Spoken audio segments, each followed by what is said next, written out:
आतापर्यंत आपण मॅथ्स 1 मधील linear equations in two variables, quadratic equation, arithmetic progression हे 3 चॅप्टर कंप्लीट केलेले आहेत आणि प्रोबॅबिलिटी या चॅप्टरला सुरुवात केलेली आहे.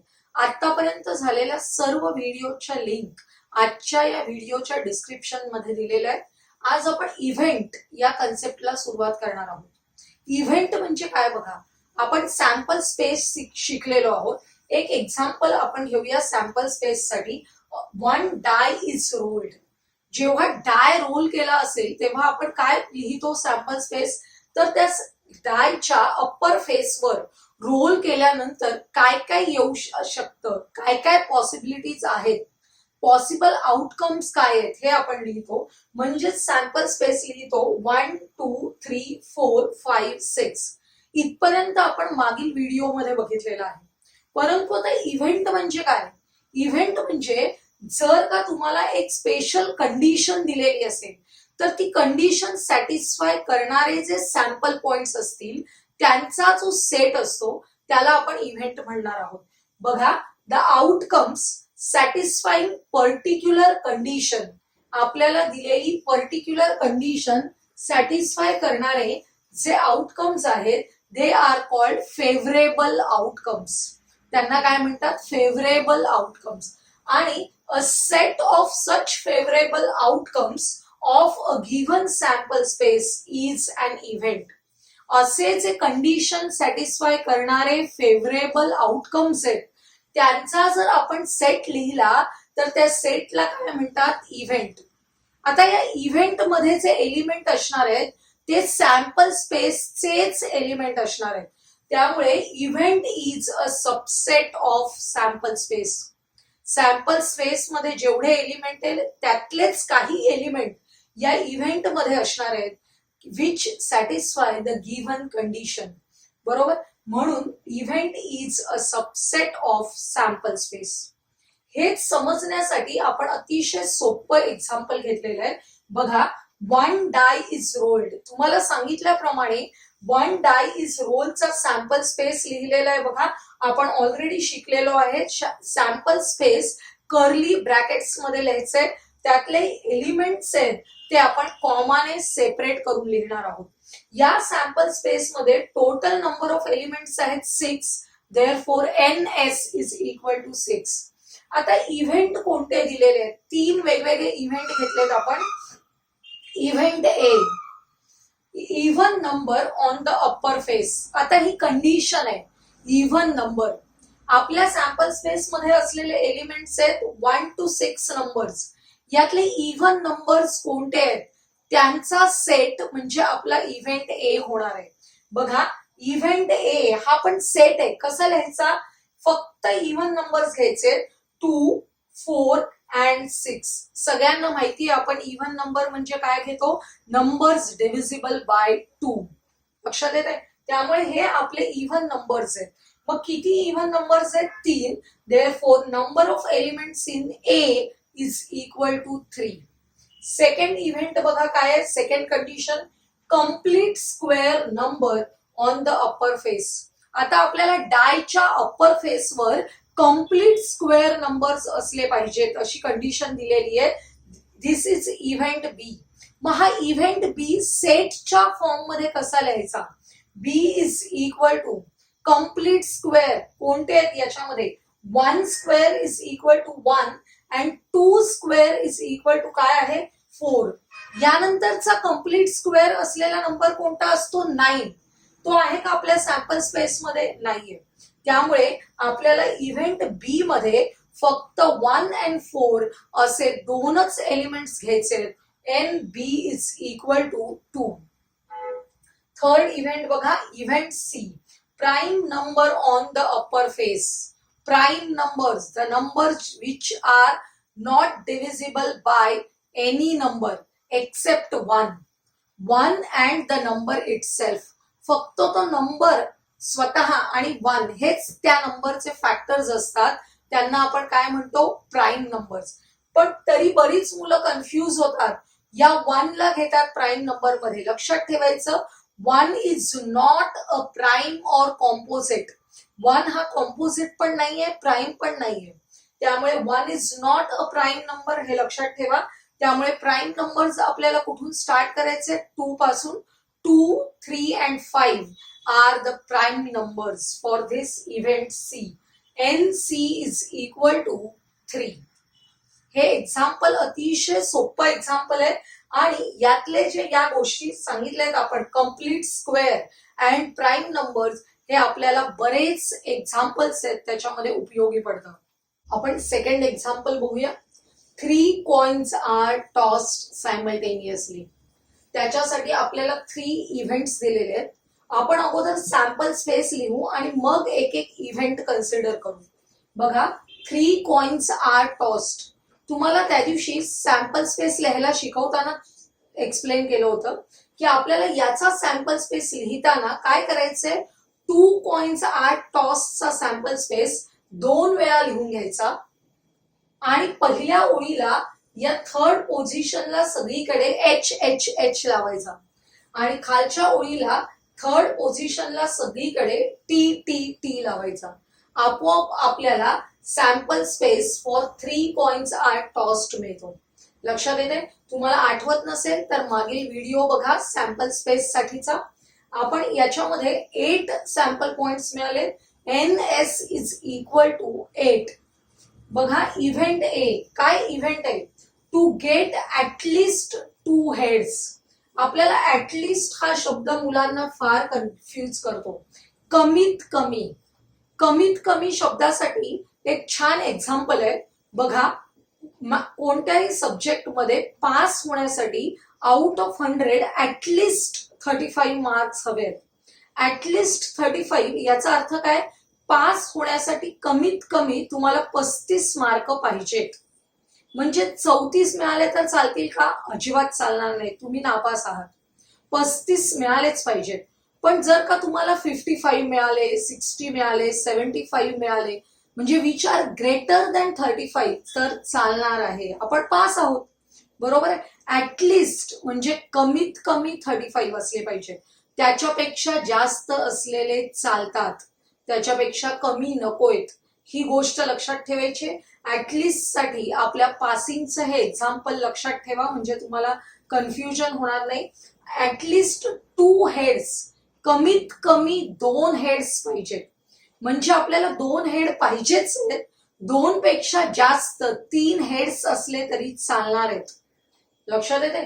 त्यामुळे आता बघा, हे पहिला सॅम्पल स्पेस मधला पहिला एलिमेंट किती हेड्स आहेत? याच्यामध्ये 3, म्हणजे तो पण आपल्याला घ्यायचा आहे. दुसरा एलिमेंट ज्याच्यामध्ये 2 हेड्स आहेत तो आपण घेतलेला आहे. तिसरा एलिमेंट ज्याच्यामध्ये 2 हेड्स आहेत घेतलेला आहे. हा चालेल का? ऍटलिस्ट 2 heads, याच्यामध्ये ओनली 1 हेड आहे, म्हणजे हा एलिमेंट आपल्यासाठी नाही. इथे बघा 2 heads आहेत, म्हणजे हा एलिमेंट आपण घेणार आहोत. याच्या पुढच्या मध्ये एक एक हेड आहे आणि इथे तर एकही हेड नाहीये. म्हणजे आपल्याला या इव्हेंटसाठी प्रॉपर कंडिशन सॅटिस्फाय करणारे असे किती पॉइंट्स मिळालेले आहेत? Sample points 4. आणि म्हणजेच इव्हेंट आहे हा 4 एलिमेंट्सचा. Number of elements in A is equal to 4. Condition समजून घ्यायची आणि त्याप्रमाणे आपल्याला एलिमेंट सिलेक्ट करायचे. इव्हेंट बी बघा, टू गेट नो हेड. आता आपल्याला हेडच नकोय. मग आता सगळीकडे कुठे हेड नाहीये असं एलिमेंट आपल्याला शोधायचंय. इथपर्यंत सगळ्यामध्ये कमीत कमी एक हेड आहेच. फक्त हे असा एलिमेंट आहे की ज्याच्यामध्ये ऑल द 3 आर टेल्स, म्हणजे नो हेड साठी आपल्याला आवश्यक असणार असा एलिमेंट आहे T T T. Therefore N B is equal to 1. Third event बघा काय आहे? Event C, to get head on the second coin. फार महत्वाची आहे ही कंडिशन. हेड आपल्याला हवा आहे, पण where? On the second coin, म्हणजे सेकंड पोझिशनवर. बघा इथे सेकंड पोझिशनवर तुम्हाला हेड दिसतोय, म्हणजे हा एलिमेंट आपण घेतला. याच्यामध्ये सेकंड पोझिशनवर टेल आहे. योग्य एलिमेंट आहे का? हा नाहीये. इथे बघा सेकंड पोझिशनवर हेड आहे, म्हणजे this is a proper element. इथे सेकंड पोझिशनवर टेल आहे, त्याला सिलेक्ट करायचं नाहीये. इथे सेकंड पोझिशनवर हेड आहे, म्हणजे आपल्याला हा एलिमेंट घ्यावा लागेल. आणखी कुठे आहे बघा सेकंड पोझिशनवर हेड, इथे आपल्याला सेकंड पोझिशनवर हेड आहे.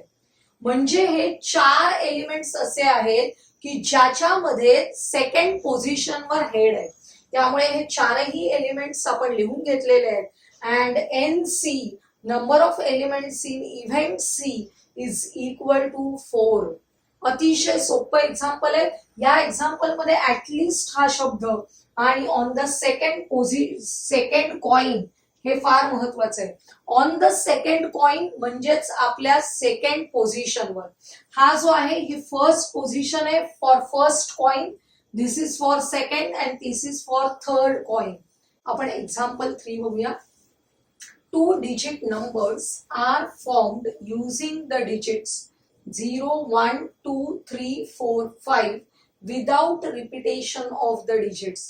हा शब्द जो आहे तो फार महत्वाचा आहे. Without repetition of digits. आपल्याला डिजिट्स रिपीट करायचे नाहीयेत. किती आकडी नंबर बनवायचे, किती अंकी? 2 digit नंबर, 2 अंकी नंबर तयार करायचे, 2 digit नंबर तयार करायचे. अगोदर आपण सॅम्पल स्पेस बघूया, नंतर एक एक इव्हेंट खाली घेणारच आहोत. सॅम्पल स्पेस तयार करताना बघा 2 digit नंबर, कधी 0, 1 हा 2 digit नंबर असू शकतो का? काही मुलं तयार करतात, हे बघा 0, 1, 0, 2 असे त्यांचे 2 digit नंबर असतात. 0, 1 म्हणजे 1च, which is not a 2 digit number. त्यामुळे हे नंबर्स आपल्याला घ्यायचे नाहीयेत. 2 digit नंबर आपल्याला 1, 0 म्हणजे 10, 1, 2 म्हणजे 12, 1, 1 का घ्यायचं नाही? 11 हा नंबर चालणार आहे का? नाही, कारण विदाउट रिपिटेशन म्हटलंय, रिपिटेशन करायचं नाही. म्हणजे 11 हा नंबर चालणार नाही आपल्याला. 1, 0 म्हणजे 10, 1, 2 म्हणजे 12, 1, 3 13, 1, 4 म्हणजे 14, 1, 5 म्हणजे 15. जसे आपण 1 बरोबर 5 नंबर्स तयार केले तसे आता आपल्याला 2 बरोबर करायचे. बघा 2, 0 म्हणजे 20, 2, 1 21, 2, 3 23, 2, 4 25, 2, 5 म्हणजेच 25 बरोबर, 24 25. आता 3 बरोबर 3, 0 म्हणजे 30, 3, 1 31, 3, 2 32, 3, 4 अँड 3, 5. लक्षात येते? अशा प्रकारे आपले प्रत्येक वेळी 5-5 नंबर्स तयार होत आहेत आणि NS इज इक्वल टू किती झालेले आहे? 25. लक्षात आलं? आता आपण एक एक इव्हेंट बघूया. इव्हेंट मध्ये पहिला इव्हेंट आहे the number formed is even. इव्हनचा अर्थ आपण मगाशी बघितला, the numbers which are completely divisible by 2. 2 ने कम्प्लिटली डिव्हिजिबल असतील असे नंबर्स घ्यायचे आहेत आपल्याला. सॅम्पल स्पेस मध्ये बघायचं 10, येस 10 इज डिव्हिजिबल बाय 2. 12, 13 ला 2 ने डिव्हाइड करता येतं का? नाही. त्यामुळे आणि इव्हन नंबर्स साठी आणखी एक महत्वाची गोष्ट आपण 5वी पासून शिकलोय, ज्या नंबर्सच्या युनिट्स प्लेसला 0, 2, 4, 6, 8 हे डिजिट्स असतात, हे नंबर्स काय असतात? डिव्हिजिबल बाय 2 असतात. म्हणजेच दीज आर इव्हन नंबर्स. बरोबर आहे?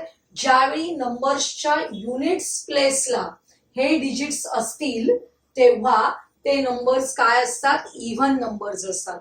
त्यामुळे आपल्याला 10, 12, 14, 20, 24, त्यानंतर 30, 32, 34, 40, 42, त्यानंतर पुढे जायचंय 50, 52 अँड 54. आपण युनिट्स प्लेसचे डिजिट्स बघितलेले आहेत आणि त्याप्रमाणे नंबर्स घेतलेले आहेत. किती नंबर्स झाले बघा? 13. Number of elements in A is equal to 13. Next event B बघा काय, the number is divisible by 3. 3 ची डिव्हिजिबिलिटी टेस्ट पण आपण 5वी 6वी मध्ये बघितलेली आहे. काय 3 ची डिव्हिजिबिलिटी टेस्ट? बघा एखादा मोठा नंबर मी घेते, समजा मी 96 हा नंबर घेतलाय, या 2 डिजिट्सची ऍडिशन करायची. 9 + 6 किती होतात? ऍड करायचे 15 झाले. If the 15 is divisible by 3, then 96 is also divisible by 3. लक्षात येते? आपण हा नंबर घेतलाय 1 2 3. बघा या सर्व डिजिट्सची ऍडिशन करा. 1 + 2 + 3 किती झाले? 6. 6 is divisible by 3. Therefore 123 is also divisible by 3. He condition लक्षात घ्यायची आहे. आणि इथे तर 2 डिजिट्स आहेत, छोटे छोटे आहेत. आपले जर पाढेपाठ असतील तर आपण सहज ओळखू शकतो. 12 बघा 3 चोक 12, 3 5 15. त्यामुळे हे तर डिव्हिजिबल बाय 3 आहेत हे कळतच आहे आपल्याला. किंवा ज्यांना कळत नसेल ते ऍडिशन करून बघू शकतात. लक्षात येते? त्यामुळे कोणते नंबर्स आहेत बघा 12 15 21, 3 7 21, 3 8 24. 3च्या टेबल मधले नंबर्स 3 10 30. इथे हे डिव्हिजिबल आहेत का? नाही आहेत. आता डायरेक्ट 3 ने डिव्हिजिबल असलेला नंबर आहे बघा 42. ऍडिशन करून बघा 4 + 2 6 which is divisible by 3. Therefore 43 is divisible by 3. इथे 45 9 45 कळतच आपल्याला. इथे डिव्हिजिबल बाय 3 शोधायचे 51. 51 17 3 51. त्यामुळे 51 हा नंबर आहे. त्यानंतर आपल्याला डिव्हिजिबल बाय 3 असलेला कोणता नंबर आहे बघा 54. कारण 5 + 4 9. 9 is divisible by 3. Therefore 54 is also divisible by 3. किती नंबर्स झाले बघा 1 2 3 4 5 6 7 8 9. Therefore number of elements in event B is equal to 9. आता आपल्याला इव्हेंट सी बघायचंय. The number is greater than 50. अतिशय सोपं आहे. ग्रेटर दॅन 50 50 पेक्षा मोठे म्हणजे हे पुढचे सगळे नंबर्स. 50 ला घ्यायचं का त्याच्यामध्ये? नाही. ग्रेटर दॅन 50 म्हणजे 50 पेक्षा मोठे असलेले सर्व नंबर्स घ्यायचे. म्हणजे 51 52 53 54. NC is equal to 4. अतिशय सोपं एक्झाम्पल आहे. आपण 4th एक्झाम्पल बघूया. From 3 men and 2 women, environment committee of 2 persons is to be formed. आपल्याकडे टोटल 3 men आहेत and 2 women आहेत आणि कमिटी तयार करायची फक्त 2 व्यक्तींची. 2 persons. ते 2 persons कसे असले पाहिजेत याच्या कंडिशन्स या इव्हेंट मध्ये दिलेल्या आहेत. परंतु आपण सॅम्पल स्पेस लिहायचंय सुरुवातीला की ज्याच्यामध्ये आपण कोणतीही कंडिशन लक्षात न घेता जर आपल्याकडे 3 men and 2 women असतील तर किती पॉसिबिलिटीज आहेत कमिटी फॉर्म होण्याच्या ते आपण बघणार आहोत. बघा मी जे 3 men आहेत ते आपले घेतले M1 M2 M3 are 3 mens and पुढचे आहे W1 W2 आर 2 वुमेन्स. लक्षात आलं? आता कमिटी तयार करताना मी काय करते बघा. या M1 ने कमिटी तयार करायला सुरुवात करायची. M1 चे सगळ्यांबरोबरची कॉम्बिनेशन्स करायचे. M1 M2 पहिला आपला सॅम्पल स्पेस मधलं युनिट हे झालं एलिमेंट. M1 M2 या दोघांची कमिटी होऊ शकते. M1 M3 दुसरं एलिमेंट. M1 W1 तिसरं एलिमेंट अँड M1 W2 चौथा एलिमेंट. 4 आपल्याला मिळाले. आता आपण M2 ने स्टार्ट करायचंय. M2 ने स्टार्ट करताना मागे जायचं नाही, पुढे पुढे जायचंय.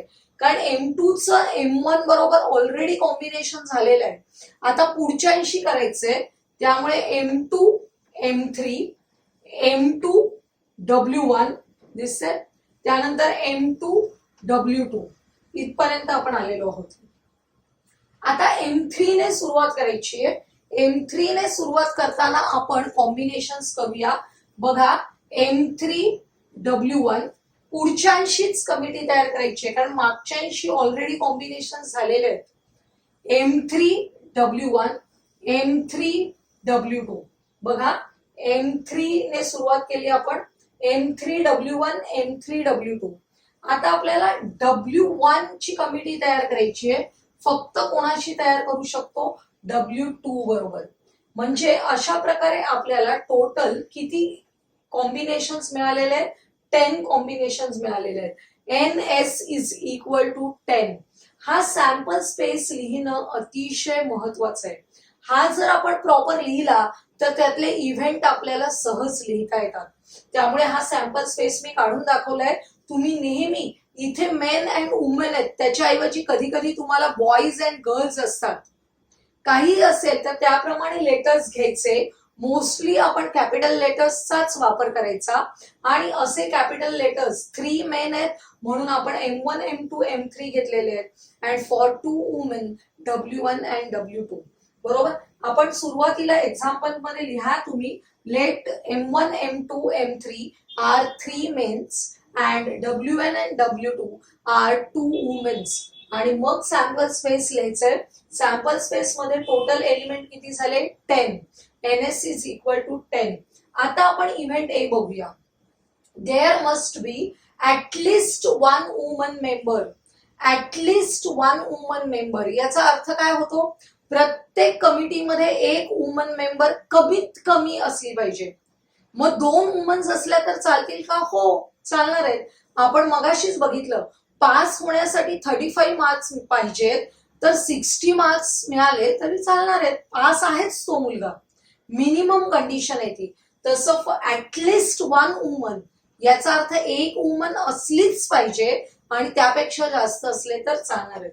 त्यामुळे आपण NA इव्हेंट ए बघतोय. कशामध्ये ओनली 1 वुमन आहे बघा, नाही ऍटलिस्ट 1 वुमन आहे बघायचंय. बघा इथे आहे, इथे W2 आहे, याच्यामध्ये आहे, इथे बघा आहे, इथे, इथे आणि इथे. इथे W1, W2 2 वुमन्स आहेत, पण चालणार आहेत आपल्याला 2 वुमेन. का चालणार आहेत? कारण ऍटलिस्ट 1 म्हणजे 2 चालणार आहेत. टोटल किती एलिमेंट झाले बघा? 1, 2, 3, 4, 5, 6, 7. हे 7 एलिमेंट सिलेक्ट करून बरोबर इव्हेंट ए मध्ये आपण सेट्सच्या फॉर्म मध्ये लिहिलेले आहेत. आणि therefore NA is equal to 7. At least 1 मध्ये आपल्याला 1 वुमन असलेले एलिमेंट्स घ्यायचे आणि बोथ आर वुमन हे पण घ्यायचे आपल्याला. लक्षात येते? ती बी इव्हेंट बघा, 1 मॅन अँड 1 वुमन. अतिशय सोपं आहे. डायरेक्ट सांगितलंय तिथे एक स्त्री असली पाहिजे, एक पुरुष असला पाहिजे. 1 मेन अँड 1 वुमन. बघा याच्यामध्ये दोन्ही मेन आहेत, मग चालणार नाही. म्हणजे हा एलिमेंट आपल्याला घ्यायचंय M1, W1, M1, W2. आता इथे दोन्ही मेन आहेत, चालतील का? नाही. आता इथे M2, W1, इथे M2, W2, M3, W1, M3, W2. इथे दोन्ही वुमेन आहेत, ते पण चालणार नाही. कारण एक मेन एक वुमेन असं सांगितलेलं आहे. त्यामुळे टोटल हे जे टिकमार्क केलेले आहेत ते 6 एलिमेंट्स आपल्याला लिहून घ्यायचे आहेत. आणि ते 6 एलिमेंट्स लिहिले म्हणजे NB इज इक्वल टू किती झालेले आहे? 6. इव्हेंट सी बघा काय आहे. There should not be a woman member. कमिटीमध्ये वुमन मेंबरच नसली पाहिजे. याचा अर्थ काय? Both member should be men. मग आपल्याला अतिशय सोपं आहे. बोथ मेन म्हणजे M1, M2, M1, M3 आणि अजून कुठे आहेत बघा, बोथ मेन साठी असलेला पर्याय M2, M3. त्यामुळे हे 3ही सर्कल केलेले एलिमेंट्स आपण लिहिलेले आहेत. That is NC is equal to 3. आज आपण काय बघितलं? कोणत्याही सॅम्पल स्पेस साठी, कोणत्याही रॅन्डम एक्सपेरिमेंट साठी जर स्पेसिफिक कंडिशन्स असलेल्या इव्हेंट दिलेले असतील तर ती इव्हेंट आपण सेटच्या फॉर्म मध्ये कसे लिहायचे ते बघितले. आणि त्या इव्हेंट मधील नंबर ऑफ एलिमेंट्स आपल्याला कसे लिहायचे आहेत, NA, NB, NC, हे आपण आज शिकलो आहोत.